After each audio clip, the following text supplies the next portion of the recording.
बिस्मिल्लाहिर्रहमानिर्रहीम। अस्सलाम वालेकुम नाज़रीन, आप यूट्यूब चैनल देख रहे हैं। मैं इमरान खान हूँ। आज एक वाक़या हो गया अडयाला जेल के बाहर और उसके ऊपर बहुत शोर मचा हुआ है। हलीमा खानम पे किसी ने अंडा फेंक दिया। ये वाक़या क्यों हुआ? सादी वजह यह है कि आज इमरान खान साहब की मुलाकात हुई थी अपने लोगों से जेल में, जहाँ पे केस चल रहा था तोशाखाना 2 का। तो फिर प्लान किया गया कि बाहर कुछ ऐसा किया जाए कि जो इमरान खान साहब जेल के अंदर से बोलें वो बात डिस्कस होने की बजाय डिस्कस ये होना चाहिए जो बाहर हुआ। यानी आपको पता है, आइडिया है आपको कि एस्टेब्लिशमेंट कैसे कैसे हथकंडे इस्तेमाल करती है और क्या कुछ करती है जब वो अपनी आई पे आ जाती है। हमने पाकिस्तान में बहुत कुछ होता हुआ देखा है। इस तरह का बड़ा गंद पाकिस्तान के अंदर डाला एस्टेब्लिशमेंट ने। फातिमा जना साहिबा के साथ भी यही किया गया, उन पे गंद उछाला गया, उन पे कीचड़ उछाला गया, उनको गंदा किया गया। ये मिलिट्री एस्टेब्लिशमेंट ने किया था। यही जो फौजी एस्टेब्लिशमेंट है, इन्होंने यही सारा कुछ बेनज़ीर भुट्टो के साथ भी किया। यही सारा कुछ इसी मिलिट्री एस्टेब्लिशमेंट ने नुसरत भुट्टो के साथ भी किया। यही सारा कुछ इसी मिलिट्री एस्टेब्लिशमेंट ने एक दौर में नवाज शरीफ की बीवी कलसूम नवाज के साथ भी किया। तो मिलिट्री एस्टेब्लिशमेंट ये गंद डालने की मास्टर है। वो हमेशा से ये गंद डालती रही है और आज एक और गंद डाला है। एक अंडा फेंका गया एक खातून के ऊपर जो सिर्फ अपने भाई का पैगाम बाहर पहुंचा रही थी। अब जिस पैगाम को वो रोकने की कोशिश कर दे, सबसे पहले तो वो पैगाम आपको बता देते हैं, फिर अंडे वाली बात पे आएंगे। नंबर 1, इमरान खान ने कहा कि तहरीके इंसाफ जो अख्तर मेंगल साहब ने और महमूद अचकज़ई साहब ने जो कॉल दी है 8 सितंबर को, जो हड़ताल की कॉल दी है, ये इसके अंदर भरपूर शिरकत करे पाकिस्तान तहरीके इंसाफ। उनसे मिले, उनके साथ ताज़ियत की जाए। अख्तर मेंगल से मेरी तरफ से हमले के शोहदा की ताज़ियत की जाए और उनके साथ मिला जाए और इस हड़ताल को कामयाब बनाया जाए। एक तो इमरान खान साहब ने ये कहा। दूसरी चीज़ इमरान खान साहब ने कही कि खैबर पख्तूनख्वा की हुकूमत को मैं सख्त हदायत करता हूँ कि बाजोड़ और वज़ीरिस्तान में ड्रोन हमले मुकम्मल तौर पर बंद करवाए जाएँ। ये सब कुछ खैबर पख्तूनख्वा हुकूमत को कमज़ोर करने के लिए किया जा रहा है। फिर इमरान खान साहब ने तीसरी बात ये बताई कि मेरे ऊपर और बुशरा बीबी के ऊपर टॉर्चर किया जा रहा है, हमें जहनी अजियत दी जा रही है और हमें कैद तन्हाई में डाला हुआ है। ये हम पर जुल्म नहीं बल्कि अवाम पर जुल्म है। वजह यह है कि हमें खामोश करवाकर अवाम की आवाज़ को दबाना चाहते हैं। देखिए, इस वक्त अपोजिशन तो इमरान खान ही है ना, और तो कोई है ही नहीं, और अपोजिशन ही अवाम की आवाज़ को उठाती है। तो इमरान खान को जिस अजियत में डाला जा रहा है, वजह सिर्फ ये है कि इसकी आवाज़ बंद कर दें। और आवाज़ बंद करके किसकी आवाज़ बंद करनी है? अवाम की आवाज़ बंद करनी है। इमरान खान अपने लिए तो मांगता कुछ नहीं है, बल्कि उसको तो ऑफ़र करती है एस्टेब्लिशमेंट, खान साहब अपने लिए कुछ मांगे आपको हम पाकिस्तान से बाहर निकाल देते हैं, ये कर देते हैं, वो कर देते हैं। बेशुमार ऑफ़र्स इमरान खान को दी गई हैं, लेकिन उसने अवामी मफाद के लिए सरेंडर नहीं किया। अब वो ये कहता है कि हमारी आवाज़ दबाकर अवाम की आवाज़ को दबाना चाहते हैं और इसके लिए हमें शदीद ज़हनी तशद्दुद का निशाना बनाया जा रहा है। इमरान खान साहब की बहन ने यह भी बताया कि इमरान खान साहब ने कहा कि मेरी सेहत बिल्कुल ठीक है, इस बारे में कोई किसी किस्म की बाहर जो चीज़ें हैं उनके ऊपर आप कान ना धरें। हालांकि मेरी इत्तला के मुताबिक भी इमरान खान साहब के साथ मेडिकल इश्यूज हैं, प्रॉब्लम्स हैं, लेकिन वो इतना मजबूत आदमी है, वो बताना ही नहीं चाहता, वो अपनी कमज़ोरी को सामने रखना ही नहीं चाहता, वो ये कहना ही नहीं चाहता कि वो बीमार है, क्योंकि उसे इस बात का डर है कि वो जरदारी और नवाज शरीफ कभी नहीं बनेगा। तो इमरान खान तकलीफ़ बर्दाश्त करता है, लेकिन इमरान खान साहब जो है वो तकलीफ़ से शिकवा और गिला नहीं करते। कैसा आदमी है?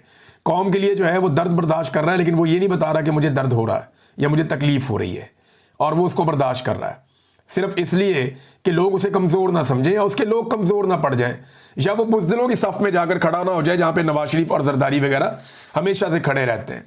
तो ये इमरान खान साहब का एक प्रॉब्लम है। अब देखें ना, इसमें जुल्म खलीलदाद ने अब कुछ बात की है। उन्होंने कहा जी मुझे बहुत काबिल भरोसा ज़राए से ये बात पता चली इमरान खान के बारे में कि उनके हेल्थ इश्यूज़ हैं और उन्हें मिस ट्रीट किया जा रहा है उनकी कैद में।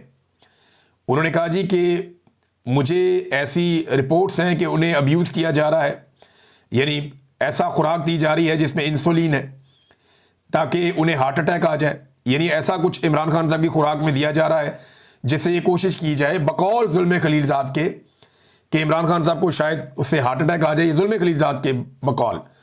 और मुझे ये भी बताया गया है कि उन्हें पोल्यूटेड वाटर दिया जा रहा है, यानी गंदा पानी दिया जा रहा है और मुकम्मल आइसोलेशन में रखा हुआ है और कोई एयर कंडीशन भी नहीं है इनके सेल में। तो ये उनकी सेहत को मुतासिर कर रही हैं ये चीज़ें। और ये मिसट्रीटमेंट हो रहा है एक पॉलिटिकल प्रिजनर इमरान खान के साथ, ये शर्मनाक है और इसको फौरी तौर पे रोकना चाहिए और इसके ऊपर प्रेशर जो है वो जनरेट होना चाहिए। बहुत सारी चीज़ें उन्होंने और भी बोली है, यूनाइटेड नेशन को इसके ऊपर करना चाहिए कि इस किस्म के टॉर्चर के साथ जो कैसे डील किया जाता है। बहरहाल ये जुल्म खलीलजाद हैं, अब वो अपने सोर्सेज से कह रहे हैं, यानी उनको तो इतला मिलती है अमेरिकन अम्बेसडर से, उनके अपने कुछ सोर्सेज हैं या पाकिस्तानी एस्टेब्लिशमेंट में उनके सोर्सेज हैं, वहाँ से उनको इतला मिलती है। तो उनकी इतला के मुताबिक इमरान खान को एक ऐसा लगता है कि मारने की साजिश हो रही है। उनकी खुराक में उनके बकौल चीज़ें मिक्स की जा रही हैं, उनके बकौल उन्हें गंदा पानी दिया जा रहा है और उनके बकौल इमरान खान साहब को नुकसान पहुंचाया जा सकता है, वो ख़तरे में है और ये मिसट्रीट किया जा रहा है साबिक वज़ीर आज़म को। इमरान खान की बहन जब बाहर आई, उन्होंने आके जब ये बातें बताई तो उसके बाद सहाफ़ियों से भी उन पर अटैक करवाया गया। देखिए, सहाफ़त में और हरासमेंट में फ़र्क होता है। यानी सहाफ़त आप करते हैं तो आप खड़े होकर सवाल करते हैं, आपको जवाब मिल गया, ठीक है, आपको जवाब ना मिला आप काउंटर क्वेश्चन कर सकते हैं, लेकिन आप किसी को हरास नहीं कर सकते। लेकिन आज मैंने देखा कि चंद सहाफ़ियों ने अलीमा खान के मुंह के ऊपर कैमरे फिट करके साथ साथ चलते जा रहे हैं और हरासमेंट वाले अंदाज में उनसे सवालात कर रहे हैं, उनके ऊपर चढ़े हुए हैं कि जी हमें धमकी मिल रही है, हमें ये कहा जा रहा है। सोशल मीडिया के ऊपर तो लोग करते हैं। देखें, अब मैं एक जर्नलिस्ट हूँ, मेरे ऊपर PMLN के लोग करें या पीपल्स पार्टी के लोग करें या तरीके लब्बैक के लोग करें या तरीके इंसाफ के लोग करें, तो ये पार्ट ऑफ द गेम है। आप जब बात करते हैं, लोगों को पसंद नहीं आती, लोग तनकीद भी करते हैं और ये तनकीद होती है। मैंने बेशुमार तनकीद बर्दाश्त की है, बहुत सारे और सहाफ़ियों ने भी की है, लेकिन इसका मतलब ये नहीं है कि उसके मुंह के ऊपर कैमरा फिट कर दें एक औरत को, उसके साथ साथ चले उसको हरास करें, ऊंची ऊंची बोलें और वहाँ पे धक्के लगे। ये नामुनासिब है और ये हरकतें अलीमा खान के साथ की जा रही है। हालांकि अलीमा खान का कोई सियासत से ताल्लुक ही नहीं है, वो सिर्फ अपने भाई के चक्कर में आती है। ये बात आप मेरे से लिख के रखें, जितनी मुझे इस खानदान की समझ है, जिस दिन इमरान खान साहब बाहर आएंगे और आकर अपनी पॉलिटिक्स शुरू करेंगे, ये अलीमा खान आपको दिखाई देना बंद हो जाएगी। उसके बाद इनका पॉलिटिक्स में कोई रोल नहीं होगा, ये किसी जगह पे आपको सियासत के अंदर दिखाई नहीं देंगी, अपने भाई के दीगर मामलात के अंदर आपको ये दिखाई देंगी, लेकिन सियासत के अंदर अलीमा खान और उसकी जो बाकी बहनें इमरान खान की, वो फेड आउट हो जाएंगी। ये मैं आपको बता रहा हूँ, पहले भी ये हुआ है, आइंदा भी ये होगा, आप ये होता हुआ देखेंगे, क्योंकि इमरान खान साहब इसमें मानते ही नहीं है कि उनकी वजह से उनकी फैमिली जो है वो सियासत करे या सियासत के अंदर हिस्सा ले। लिहाजा ये जो लोग अलीमा खान से सियासी सवालात करते हैं, वो तो खुद कहती है कि मेरा सियासत से कोई रोल नहीं है, और खैबर पख्तूनख्वा की हुकूमत के बारे में उनसे सवालात किए जाते हैं। भाई, खैबर पख्तूनख्वा की हुकूमत से सवालात करने हैं तो खैबर पख्तूनख्वा की हुकूमत से करो, वहाँ पे जर्नलिस्ट भी मौजूद हैं, वज़ीर आला भी मौजूद है, वो हर दूसरे दिन मीडिया से बात करता है, वज़ीर आला भी मौजूद है, वहाँ पे उसके वज़रा भी मौजूद हैं, सोशल मीडिया पे उनसे सवालात उठाए जाते हैं, पाकिस्तान तहरीक इंसाफ के लोग खुद सवालात उठाते हैं। तो जो सवालात खैबर पख्तूनख्वा की हुकूमत के हैं, उनके जवाब या तो इमरान खान देगा या इमरान खान की बनी हुई हुकूमत देगी। इमरान खान की फैमिली जिसका सियासत से ताल्लुक नहीं है, वो तो उसके बिहाफ के ऊपर जवाब नहीं दे सकती, लेकिन ये एस्टेब्लिशमेंट का एक तरीकाकार है, वो इस तरह की हरकतें करते हैं। एक अंडा मारा गया अलीमा खानम को जब वो बात कर रही थी मीडिया से, तो चंद चीज़ें मैं आपको क्लियर कर देता हूँ कि जब भी कभी अलीमा खानम जेल से बाहर आती है ना, और उन्होंने मीडिया से बात करनी होती है, तो वो ज़रा दूर जाके बात करते हैं। तो जिस जगह पहुंच के वो बात करते हैं, वहां पे कभी भी पुलिस वाले मौजूद नहीं रहते, लेकिन आज की बातचीत के दौरान हैरत अंगेज तौर पर वहां पे पुलिस वालों ने घेरा हुआ था। ऐसा पहले नहीं होता, ये मुझे कंफर्म किया सब लोगों ने, जर्नलिस्ट और PTI के लोग सब ने कंफर्म किया। उन्होंने कहा जी आज कुछ ऐसा होना था जिसके लिए पुलिस का घेरा वहां पे पड़ा हुआ था, इससे पहले ऐसा नहीं होता। फिर वहां पे चंद ऐसे लोग थे जो नामालूम अफराद थे, सफ़ेद कपड़ों में थे, जिन्हें कोई नहीं जानता, और वो वहां पे पहरा दे रहे थे, मौजूद थे। फिर खवातीन जो वहां मौजूद थी, उन्होंने चेहरों के ऊपर नकाब पहना हुआ था। इन खवातीन के बारे में पाकिस्तान तहरीक इंसाफ की एक खातून वकील हैं जिनका नाम है एडवोकेट ताबिश, उन्होंने बताया कि हमने बाकायदा पुलिस को ये कहा कि ये जो दुपट्टे वाली खवातीन है ये कौन है, हम इन्हें नहीं जानते, ये कहाँ से आई हैं। उन खवातीन ने ना कोई सवाल किया ना कोई जवाब किया, वो पीछे जाके खड़ी हो गई मीडिया की बैक साइड पे, और पुलिस ने वहां पे घेरा डाला हुआ था। पुलिस किसी कार्रवाई का इंतजार कर रही थी। अचानक उनमें से एक खातून ने एक अंडा फेंका जो अलीमा खानम को आकर लगा, और उसके बाद फौरी तौर पे वो खवातीन भागी अपनी गाड़ी की तरफ जो पहले से तैयार थी। PTI के वर्कर खवातीन के पीछे भागे। जैसे ही वो खवातीन के पीछे भागे तो पुलिस ने खवातीन को कॉर्डन किया और उनको बचाया। वो जो सादा कपड़ों वाले लोग थे उन्होंने भी खवातीन को फैसिलिटेट किया और फौरी तौर पे गाड़ी में बिठा के वहां से रफू चक्कर करवा दिया। मुबैना तौर पे जो गाड़ी चलाने वाला बंदा है वो भी एक बताया जा रहा है कि शायद कोई पुलिस वाला है जो गाड़ी चलाकर वहां से लेकर गया और खवातीन को रेस्क्यू किया गया। इतनी जल्दी तो किसी को समझ भी नहीं आती जितनी जल्दी पुलिस ने उन खवातीन को वहां से रेस्क्यू किया है। ये एक इंतहाई गंदी और घटिया हरकत है। ये ऐसी हरकतों की गुंजाइश पाकिस्तान की सियासत में नहीं होनी चाहिए कि फिजिकल हो जाए, आप किसी को अंडा मारें। और एक ऐसी खातून को जो सिर्फ अपने भाई का केस सुनने आई, उसका सियासत से ताल्लुक भी कोई नहीं है। पुलिस ने कमाल तरीके से उन्हें रेस्क्यू किया। अगर पुलिस का बाद में स्टेटमेंट ना आता तो शायद इतना शको शुबा ना होता, लेकिन जो पुलिस का स्टेटमेंट आया उस स्टेटमेंट से बहुत क्लियर हो गया कि पुलिस इस सारे अमल के अंदर ऐसा लगता है कि इन्वॉल्व थी। पुलिस का बयान आया जी कि दागल के मकाम पर प्रेस कॉन्फ्रेंस के दौरान अलीमा खान पर अंडा फेंकने का वाकया, अंडा फेंकने वाली खवातीन का ताल्लुक पीटीआई से है। खैबर पख्तूनख्वा से all government employees grand alliance और ऑल पाकिस्तान क्लर्क एसोसिएशन के अफराद अपने मुतालबात के सिलसिले में एहतजाज करने आए थे। खवातीन के सवालात पर जनाब कोई जवाब ना हुआ तो उसके बाद जो है वो ये अंडा चल गया। अब मामला ये है कि वहां जितने लोग मौजूद थे, मैंने उनसे पूछा, उन्होंने कहा ये सवाल किसी ने पूछा ही नहीं, कोई ऐसी बात ही नहीं हुई। और वहां पे कोई एहतजाज करने वाले लोग अगर अडयाला जेल मौजूद थे तो वहां मौजूद होते। अलीमा खान से एहतजाज करने का क्या उनका तुक है? अली अमीन गंडापुर रोजाना आपको दिखाई देता है, वहां पे आप एहतजाज करें। ये सारा एक प्लांटेड प्रोग्राम लगता है। इससे पहले खुसरों से भी हमला करवाया जा चुका है। इन्होंने खुसरे भी इस्तेमाल कर लिए, बंदूकें भी इस्तेमाल कर ली, औरतें भी इस्तेमाल कर ली, सारा कुछ करके देख लिया है। इमरान खान तो इनसे नहीं टूटता। लेकिन मैं ना PMLN पे हैरान हो रहा हूं। जो सियासी जमातें हैं ना, उनको ये सोचना चाहिए कि ये उनके साथ भी होना, और PMLN के साथ हुआ है।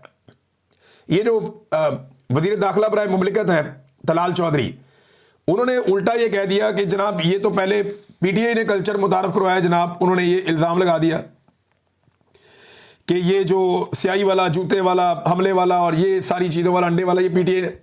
तो मैं जरा चंद वाकया जिनका वो हवाला दे रहे मैं बता देता हूँ। नवाज शरीफ के मुंह पे जूता मारा गया एक मस्जिद में। नवाज शरीफ को जिस शख्स ने जूता मारा वो एक मजहबी जनूनी था, ताल्लुक एक सियासी ग्रुप से था। पाकिस्तान तहरीक इंसाफ के साथ उसका कोई ताल्लुक नहीं था। तहरीक इंसाफ ने इस वाक़े की मजम्मत की थी। ख्वाजा आसिफ के मुंह पर स्याही फेंकी गई, उनका मुंह काला किया गया। ये हरकत करने वाला एक मजहबी सियासी जनूनी था और इसके ऊपर पाकिस्तान तहरीक इंसाफ ने मजम्मत की। ख्वाजा आसिफ के साथ उस वक्त ज्यादती हुई थी, एक मजहबी जनूनी ने यह किया था। एहसन इकबाल के ऊपर गोली चली। गोली चलाने वाला बंदा बाद में जो पकड़ा गया वो एक मजहबी सियासी जमात से उसका ताल्लुक था, वो खुद भी एक जनूनी था। खुद तलाल चौधरी को दौरान तंजीम साजी मार पड़ी। मारने वाले लोग बलूचिस्तान से थे और उन्होंने जो फेंटी लगाई उसके बाद उन्होंने उसको ओन किया कि जी हमने तलाल चौधरी को फेंटी लगाई है। वो आज तक बेचारा अपनी तंजीम साजी को रोता है और उस तंजीम साजी का उसको इंसाफ नहीं मिला। ये सारी चीजें जो हुई हैं PMLN के साथ, ये सारी फिजिकल एक्टिविटीज है। लेकिन जमहूरियत में क्या होता है, आप अपनी जबान से सवाल करते हैं, आप पूछते हैं कि तुमने ये क्यों किया, आप कहते हैं कि आपको ये नहीं करना चाहिए था। एक तरीकाकार है, उससे आप पूछते हैं, आप सोशल मीडिया पे पूछते हैं। हालांकि हमारे सोशल मीडिया पे बहुत गंद है और हर पॉलिटिकल पार्टी की तरफ से गंद है। जितनी गंदी गालियां देने वालों को मरियम नवाज फॉलो करती हैं, उतनी गंदी गालियां देने वाले को कोई और सियासी जमात का लीडर फॉलो नहीं करता। यानी बिलावल कभी गंदी गालियां देने वालों को मुझे नहीं लगता कि शायद फॉलो करता होगा। मरियम नवाज हर गंदी गालियां देने वाले ट्विटर अकाउंट को वो फॉलो करती हैं। मैंने प्रैक्टिकली बहुत दफा निकाल के आपको दिखाया है। इमरान खान ऐसे किसी बंदे को फॉलो नहीं करते, लेकिन ये बहुत गंद है, सोशल मीडिया के ऊपर बहुत गंद है। ये मारते हैं गंद। हर पॉलिटिकल पार्टी के लोग दूसरे लोगों के ऊपर बाज़ औक़ात पर्सनल लेवल का अटैक भी कर देते हैं, लेकिन उससे किसी को ऐसे चोट नहीं लगती। ये जो कुछ हो रहा है ना, यही फातिमा जिन्ना के साथ किया गया, यही बेनज़ीर के साथ किया गया, बेनज़ीर की वालदा के साथ किया गया, मरियम नवाज की वालदा, ये सारा गंद पाकिस्तान में हमेशा से पड़ा हुआ है। आज इमरान खान सबकी बहनों को निशाना बनाया जा रहा है। ये करती कौन है? मिलिट्री एस्टेब्लिशमेंट ये करती है और सियासतदान हमेशा इसके अंदर एक दूसरे को गंदा करते हैं सहूलतकार बन के। तो इन सिलसिलों को रोकना चाहिए और तमाम सियासतदानों को सोचना चाहिए कि ये होगा तो वापस भी आएगा और सूद समेत वापस आएगा। वीडियोस में बाकायदा साबित हो रहा है कि खवातीन को प्लानिंग के साथ लाया गया और फिर उनको सहूलत दी गई, उसके बाद उनको रेस्क्यू किया गया। पाकिस्तान तहरीक इंसाफ के कुछ लोगों ने इसकी निशानदेही भी की थी, लेकिन इस बात को यकीनी बनाया गया कि मीडिया की मौजूदगी में जब कैमरे ऑन होंगे तब अंडे मारे जाएं या अंडा मारा जाए अलीमा खानम को। अब मीडिया ने इसको बहुत बड़ी ब्रेकिंग न्यूज़ बनाया। हालांकि जो अलीमा खानम ने आकर बाहर इमरान खान का पैगाम पहुंचाया, उस पैगाम पे किसी ने बात नहीं की। सबने बात की कि जनाब अलीमा खानम को अंडा पड़ गया, क्योंकि जिन्होंने ये अंडा पड़वाने का बंदोबस्त किया था उन्होंने इसकी खबर चलवाने का भी बंदोबस्त किया ना, फिर खबर चली भी है। अब इमरान खान की बहनों को अकेला छोड़ा हुआ पाकिस्तान तहरीक इंसाफ ने, खासतौर पर अली अमीन गंडापुर ने। अली अमीन गंडापुर अपने एमएनएज और एमपीएस को लेकर मिर्जा अफरीदी के फार्म हाउस पे लाहौर पहुंच जाता है, लेकिन अडयाला जेल नहीं पहुंच पाता। अंदाजा करें आप, यही गंडापुर है ना, ये पूरा का पूरा अपना कैबिनेट लेकर, अपने एमपीएस का जत्था लेकर, तमाम एमएनएस को लेकर ये गंडापुर लाहौर पहुंच गया और कोई खतरा महसूस नहीं हुआ। और वह मिर्जा अफरीदी के फार्म हाउस के ऊपर इन्होंने बेहतरीन ज़ियाफत की, इंजॉय किया और बाद में उसको सेनेटर भी बनवा दिया। लेकिन यही गंडापुर ये बहाना बनाता रहा कि अगर मैं अपने एमपीएस और अपने अराकीन को लेकर आया अडयाला जेल के बाहर तो उन्हें गिरफ्तार कर लिया जाएगा और फिर सेनेट में वोट डालने के लिए हमारे पास बंदे नहीं बचेंगे। आप अंदाजा करें, ये आज तक लाहौर जा सकता है, अडयाला जेल नहीं पहुंचा। इमरान खान बार बार कहते हैं कि गंडापुर को बोलो मुझे आकर मिले, ये जाकर नहीं मिलता, आकर मिले, ये जाकर नहीं मिलता। तो पाकिस्तान में तो नाज़रीन ये सिलसिला चल रहा है और पाकिस्तान तहरीक इंसाफ की क़यादत को अब शर्म करनी चाहिए कि उन्होंने अपने लीडर को तो अकेला छोड़ा ही छोड़ा था, अब उनके घर की खवातीन के साथ भी ये सारा कुछ हो रहा है। और वो खवातीन सिर्फ वही काम कर रही हैं जो पाकिस्तान तहरीक इंसाफ को करना चाहिए था, वो अपने भाई का मुकदमा लड़ रही हैं, हालांकि उनका सियासत से कोई ताल्लुक नहीं है। अब नाज़रीन एक और सहाफ़ी को नवाज दिया गया है, मगवियों के इंटरव्यू करने वाले। ये आपने चेहरे याद रखने हैं। पाकिस्तान में चंद सहाफ़ी ऐसे थे जिन लोगों को जबरी तौर पे लापता किया गया, वो लोग उनके स्टूडियो से आकर बरामद हुए और उन्होंने उनके इंटरव्यूज़ किए बड़ी ढिठाई और बेशर्मी के साथ, और उन्हें अपने टीवी चैनल्स की जीनत बनाया।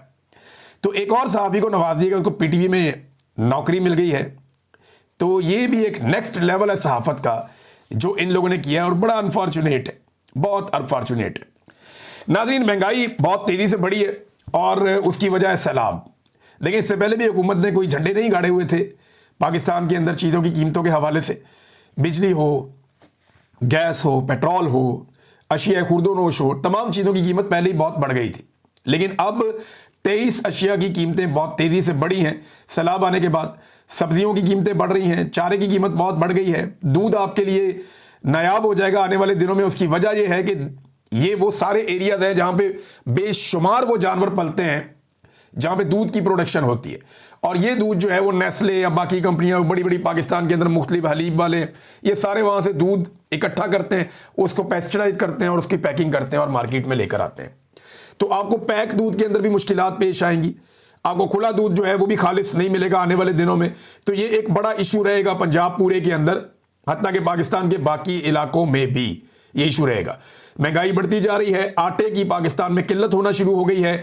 हुकूमत को यहाँ तक कहना पड़ गया कि अब जो फीड मिल्स के लिए जो मुर्गियों की या ब्रायलर की जो पैदावार होती है उसमें भी वो गंदम डलती है ना, तो उन्होंने कहा जी वो मना कर दें, वहाँ गंदम नहीं डलेगी, गंदम सिर्फ अब आटा बनाने के लिए इस्तेमाल होगी, अवाम को आटा फराहम किया जाए। ये नाज़रीन क्यों हो रहा है? इन्होंने किसान की बदवाएँ ली हैं, बचना इन्होंने खुद भी नहीं है। इन्होंने किसान से 2000 रुपये की गंदम ली और अब उसकी कीमत 4000 रुपये पे पहुँचा दी है लगभग। तो डबल कीमत इन्होंने कर ली, 2 महीनों ने इन्होंने अपना पैसा डबल कर दिया।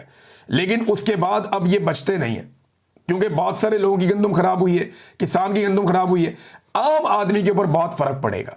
और ये सारा का सारा मलबा इसी सूबाई हुकूमत के ऊपर आकर गिरेगा, जिन्होंने अपनी नाकस मनसूबाबंदी और घटिया प्लानिंग की वजह से पूरे पंजाब को एक मरतबा फिर, वो पंजाब जो पूरे खित्ते को खिला सकता है, उस पंजाब को एक मरतबा फिर ग़िज़ाई किल्लत का शिकार कर दिया है। ये ऐसी मनहूसत है इनकी हुकूमत में जब से आए हैं, कभी ग़िज़ाई किल्लत हो रही है, कभी कोई और चीज़ हो रही है, कभी कुछ हो रहा है, कभी कुछ हो रहा है, कोई चीज़ सीधी नहीं हो पा रही। हालांकि एक आलमी सतह की बहुत बड़ी वबा थी, पूरी दुनिया हिल गई थी जब कोरोना आया था। इमरान खान साहब और उनकी हुकूमत ने उससे निकाला पाकिस्तान को। और ये ऐसे बदकिस्मत हैं कि इनको बेहतरीन हालात मिले, एस्टेब्लिशमेंट का साथ मिला, जूते पॉलिश करने की इनको पूरी आज़ादी है और इनको हर तरह की खिदमात और सहूलियात भी दी जा रही हैं। इसके बावजूद अमेरिकन सपोर्ट भी इनको मिलती है, फिर भी ये पाकिस्तान को खड़ा नहीं कर पा रहे, पाकिस्तान में कोई सरमायाकारी नहीं ला पा रहे। ये इन्होंने हालत की हुई है। नाज़रीन अब तक के लिए इतना ही। मैं गुजारिश करूँगा कि अभी इस वीलॉग के बाद मैं जा रहा हूँ फंड रेजिंग के लिए, और जो लोग यहाँ मैनचेस्टर में मौजूद हैं वो पहुँचे स्टॉकपोर्ट रोड पे माय नवाब रेस्टोरेंट है, माय नवाब रेस्टोरेंट, वहाँ पे हम शाम 7 बजे से लेकर 9:30 बजे तक 10 बजे तक हम वहाँ मौजूद रहेंगे और फंड रेजिंग करेंगे। और हम सब मिलकर पाकिस्तान के लिए कोशिश कर रहे हैं, आप भी अपना हिस्सा डालें। बहुत शुक्रिया जी, अस्सलाम वालेकुम।